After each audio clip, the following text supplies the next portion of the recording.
called on the Prime Minister, Honorable Prime Minister, এইটা ওনার কনগ্রাচুলেটরি কলের একটা দরখাস্ত করছিলেন। সো এইটার প্রেক্ষিতে কি congratulatory call, so that was a schedule routine, যে কনগ্রাচুলেটরি কল যেগুলো আছে ইটস পার্ট অফ দ্যাট। এবং আর এটা ভারত সফরে যাচ্ছেন পররাষ্ট্রমন্ত্রী সাহেব আর আমি কালকে। ভারত সফর আসলে স্পেসিফিক, এটা শুধু ভারতের কোনো এক্সক্লুসিভ সফর না, আমরা মরিশাস যাচ্ছি, যেটা ইন্ডিয়ান ওশান সামিট যেটা, ওটা অ্যাটেন্ড করতে। তো অন রুট একটা গুডউইল ভিজিট, এটা গুডউইল ভিজিট যেহেতু ভারতের মাননীয় পররাষ্ট্রমন্ত্রী সাহেব আসছিলেন আমাদের লেট ম্যাডামের ফিউনারালে, তারা একটা গুড উইল জেস্টার দেখাইছিল ওই সময়। তারপরে তাদের মাননীয় স্পিকার লোকসভারও আসছিলেন আপনার। তো এর প্রেক্ষিতে একটা গুড উইল জেস্টার হিসাবে যেহেতু আমরা যাচ্ছি মানে অন রুট মরিশাস, তো এই অপরচুনিটিটা মানে ইউটিলাইজ করে একটা গুডউইল জেস্টার দেখানো এবং তাদেরকে থ্যাঙ্ক করা, এবং কিভাবে আগামীতে ধরেন কিছু কিক স্টার্ট করা যায় সম্পর্ক। চ্যালেঞ্জেস তো আছে অবশ্যই, and we are very clear of the challenges, we've specified that. So এটা মূলত একটা মানে এটা মানে আপনার গুডউইল শুভেচ্ছা সফরের মতো।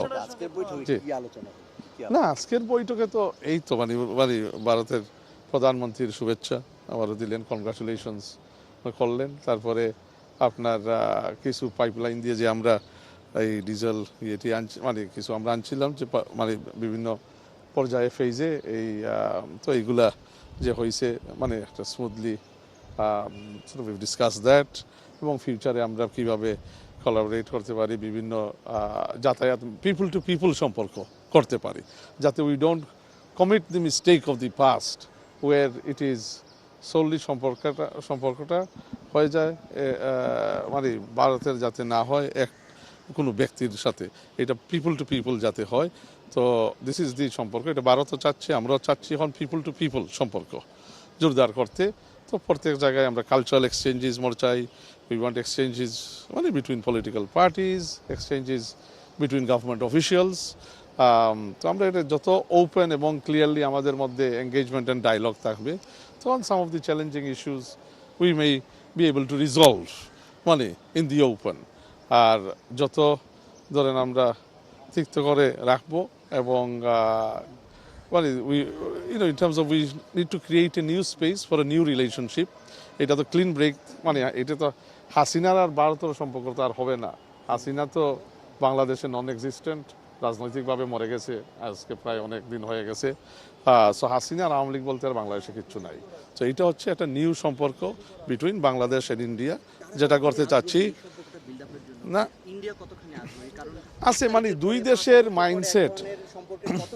দেখেন, আমাদের নেতা বাংলাদেশের জননীত জননেতা, বাংলাদেশের মানুষের দ্বারা 2/3 ভোটে নির্বাচিত মাননীয় প্রধানমন্ত্রী তারেক রহমান সাহেব পরিষ্কারভাবে বলছেন, যদি দুই দেশের মাইন্ডসেট থাকে টু বিল্ড এই positive relations between our peoples, তাহলে এটা হবে। দুইও জায়গার মাইন্ডসেটের প্রয়োজন আছে। সো ইট ইজ মানে very clear which direction they need to take. তো আমরা কিছু জেস্টার্স তো দেখছি অবশ্যই, মানে নির্বাচিত হওয়ার পরে মাননীয় প্রধানমন্ত্রী, ভারতের প্রধানমন্ত্রী কনগ্রাচুলেট করেছেন, এবং ওই লেটারের ওয়ার্ডিং যদিও দেখি, তাহলে মানে অনেক গুরুত্ব দিচ্ছেন উনার নির্বাচনের উপর, এবং উনাকে উল্লেখ করছেন উনার নেতৃত্বেই আগামী বাংলাদেশ এবং বাংলাদেশের সম্পর্ক ভারতের সাথে এগিয়ে নিবে ভারত, মানে আগ্রহী। So it's a clean break from the past. না, শেখ হাসিনার ব্যাপার তো জুডিশিয়াল প্রসেসে আছেই, তার তো একটাই ফাঁসি হয়ে গেছে। তো ফাঁসি হইলে মানে এটা তো আর আইনি প্রক্রিয়ায় তো থাকবেই। শেখ হাসিনা এবং মানে আরও তো শেখ হাসিনার সাথে আওয়ামী লীগ ক্রিমিনালরা আছে ওখানে, ওটা আমরা মানে বিভিন্ন জায়গায় পরিষ্কারভাবেই জানছি। আজকে মানে আমরা কোনো ডিটেলস ওইগুলো নিয়ে ডিসকাস করিনি। আজকের মূল ইয়েটা ছিল হাই কমিশনার কনগ্রাচুলেটরি কলন করছেন, দ্যাটস ইট।